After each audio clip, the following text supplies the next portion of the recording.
Ito yung Ketchikan, Alaska. Maganda ang panahon ngayon. Pagkaan tayo malis. Doon tayo mag-tender. Palis na tayo. Ganda naman yan. Dito. Napakaganda. Salamat at hindi umulan ngayon. Makikita natin yung beauty ng Ketchikan.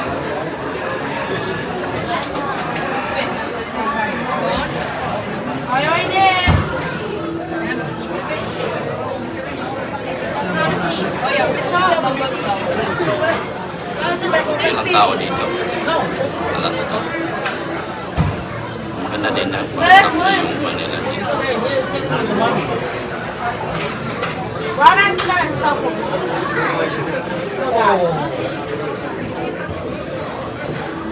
How come we're not moving?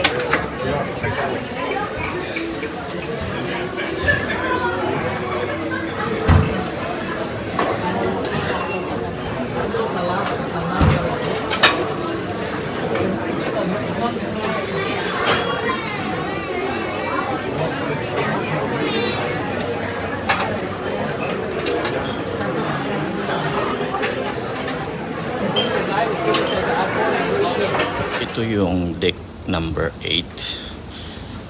Maganda ito kasi dito yung mga specialty dinings at saka dito nakahilera yung mga upuan. Swerte tayo, walang lumabas na tao ngayon, maka video tayo ng marami. Tingnan mo nga yung view dito. Dito ka lang patambay-tambay, pakain-kain. Ikot ko kayo. Ito yung view dito kung paikot lang. Kaso papunta tayo ng Canada, galing tayo ng Alaska, so malamig pa rin ang hangin. Mga alas 5 na ngayon at malamig masyado ang simoy ng hangin. Swerte natin walang tao dito. Ayan, Cagnis Steakhouse ito. Pwede tayo dito mag special dining. Kita mo yung arrangement dito, napakaganda. Tsaka yung ambience dito, dyan yung makita mo yung view ng dagat. Tsaka dito yung mga kainan.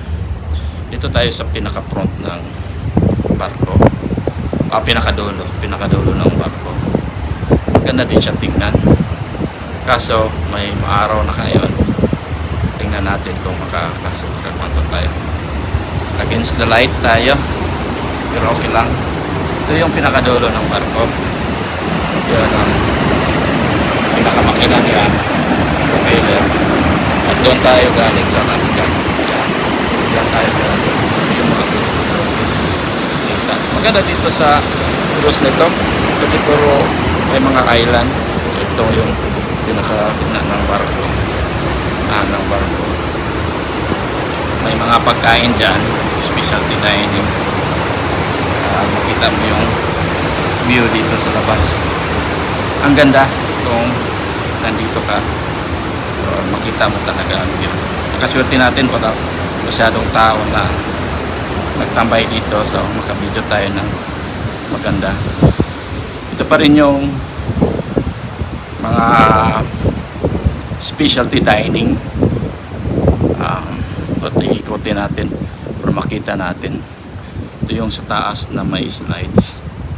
Dito banda wala kang makitang mga island kasi Pacific area na yan, Pacific Ocean. Doon banda sa kabila, doon yung Canada side. So papunta tayo ng Canada bukas ng umaga. Makarating na tayo ng Canada. Baba tayo konti, Victoria, British Columbia ng Canada. Yan, may mga upuan dito. Ito yung mga view. Tingnan mo, may restroom dito rin, may Starbucks. Yan, may mga tao na dito nakalabas dito at nakadisente kasi may mga dito kumakain na naka specialty dining, so dapat disente yung suot mo. Yan, may mga tax free, duty free na mga binta dyan sa loob, mga inumin katulad ng Black Johnny Walker, Red Label Johnny Walker, ano pa yon dyan, Genuine Velvet. Yan, nakapapasokin din natin dyan, maka-chance tayo. Tsaka may mga bata dito na naglalaro. Maganda dito magtambay-tambay at saka palipas ng oras pag wala kang gawin sa loob ng barko, at dito ka magtambay, tulad ko mag video. Ganda din tayo mamaya tingnan natin kung makakuha tayo ng sunset, at tingnan natin kung maganda yung sunset. Sana walang ulan. Yan yung mga specialty dining sa loob, ocean blue. Siyempre may bayad din, pero mas mura kung mag-book ka ng maaga. Kung doon ka pa sa hindi ka pa naka on board sa cruise, mas mura. Pero kung dito na ngayon, pwede ka magpakuha ng reservation, pero mas mahal siya. Yan, Liverpool, mas maraming tao dito sa labas. British kasi dito. Ayan, kita mo, mag-inuman, dami. May bars dito kasi mayroon din package na tawag nila na unlimited drink. Kaya pili din yun. Pero swerte natin, walang masyadong tao na naka-standby dito. Kaya makakakuha tayo ng video. Mahirap kasi pag maraming tao, bawal kasi pag mag-videoan natin. Yung iba papalag, ayaw nila ng mga video. Ayan, dito tayo, hanggang dito lang kasi ito. So naikot natin ito buong barko ng deck number 8, kung saan yun ang mga specialty dining.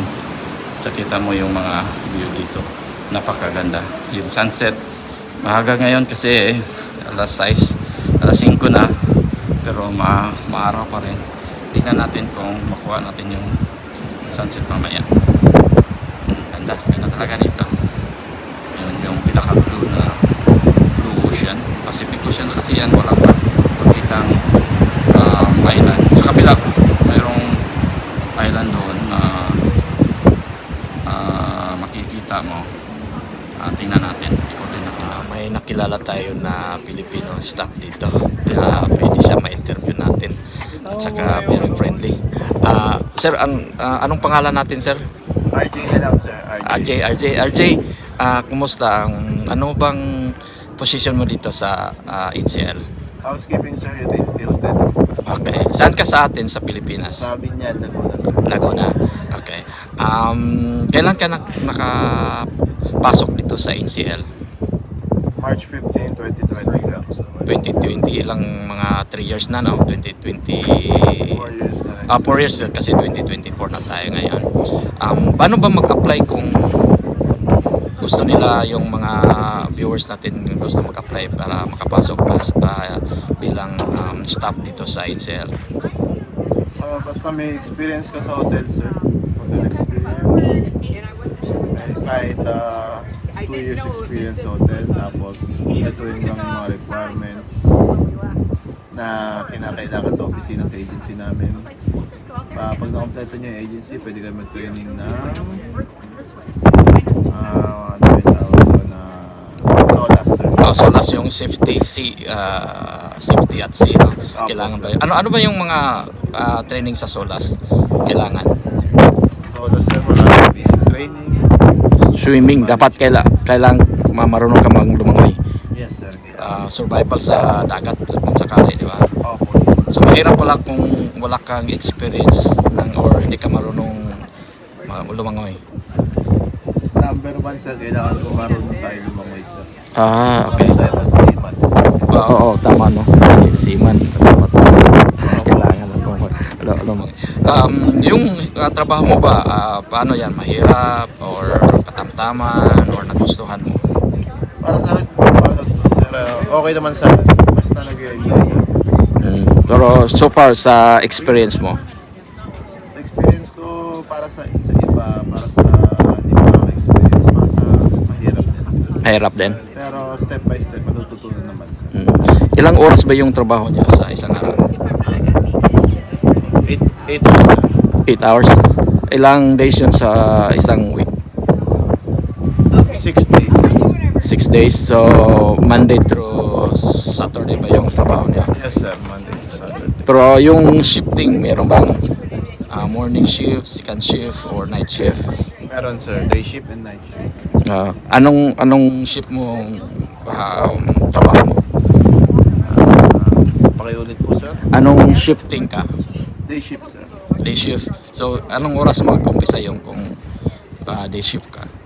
Paiba-iba po yung schedule namin sir. Ah. Kung specific time. Oras namin sir. Pero may overtime din pag lumampas ng 8 hours. Overtime, wala po kami overtime. Walang Hindi po kami overtime. nag-overtime. Okay. So far, kung matapos yung kontrata mo, babalik ka pa rin. Para sa akin, babalik pa rin po ako kasi para sa anak ko sir. Kailangan nila ng kailangan ko sila support. Okay. At saka, yung tulong nyo dito or pagkain ninyo, libre na ba kayo doon? Yes po. Anong pinaka gusto mo yung sa trabaho mo? At saka, kasi libre kayo bakasyon kasi katulad ngayon, Alaska, napakaganda. Yung dito, yung background mo, nandito ka sa glacier, yung sa likuran mo.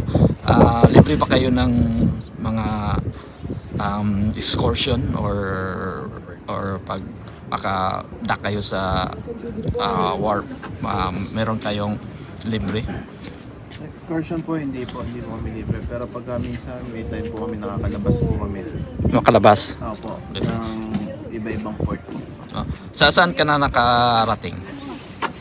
Dito sa Alaska, Mexico, Riviera, LA, San Francisco, Europe, sir, France, Aruba, saka Bar, Montenegro. Dami mo palang napuntahan na libre at saka may sweldo pa, ano. Yun ang pinakamaganda sa Seaman, kahit anong saan ka nakarating. Pero ang pinakamaganda so far ang napistahan mo na country, anong pinakamaganda para sa iyo? Para sa akin is pinakamaganda is US. US pa rin, LA. yung LA. Nakalabas kayo doon pag Yes sir, nagkita po kami ng tita at lola ko po. nandun yung mga tita at lola mo. Yes po. At least nakabakasyon ka, libre na doon. Siguro baka busy ka na. Pwede shoutout mo yung pamilya mo doon sa atin. Shoutout sa pamilya ko po, sa Karandang family sa Binyan, tsaka sa Batangas, tsaka dun sa anak ko po, si Axie J, taga Cavite. And kay sir na nag-interview po sa akin, sino po ba si sir? Wandering Joe na lang. Wandering Joe yung pangalan ko sa... Wandering Joe. Okay. Thank you very much. Okay.